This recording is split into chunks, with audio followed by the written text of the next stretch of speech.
সফলতার পিছনে কিন্তু সবচেয়ে একটা পিছনে বিরাট ভূমিকা আছে ফরেস্ট ডিপার্টমেন্ট।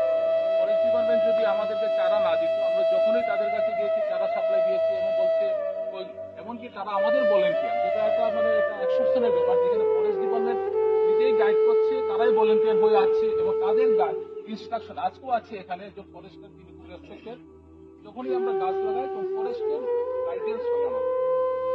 আর প্লাস ডিস্ট্রিক্ট এমন কোন একটা এনজিও নেই যেটা ত্রিপুরাতে যেটাতে এত অ্যাডমিনিস্ট্রেটিভ সাপোর্ট। আমরা যখনই কোনো কিছু চাই অ্যাডমিনিস্ট্রেশন টোটালি আমাদেরকে সাহায্য করে। পাশাপাশি যে পাবলিক আছে, মিডিয়া আছে, মিডিয়াও আমাদেরকে পছন্দ করে। আমাদের যে ভলেন্টিয়ার গ্রুপটা আছে এটা শুধু আমরা আমাদের এখান থেকে একদম ডে লেবার থেকে শুরু করে হাই অফিসিয়াল, এমনকি আমাদের এখানে বাগান শ্রমিক পর্যন্ত আমরা ইয়েতে বানিয়েছি। তো এবারেই আমাদের প্রথম যাত্রাটা যেটা যেটা আমাদের খুব ভালো লাগলো, আজকে রবিশঙ্কর শ্রী রবিশঙ্করজির জন্মদিন এবং আর্টস অফ লিভিং আজকে হয়েছে, যেটা সুকান্ত বলল যে গুরুজিকে প্রণাম জানিয়ে আমাদের নতুন এই শুভযাত্রা শুরু হোক। আশা করব। হ্যাঁ, আর আজকে আবার রবীন্দ্র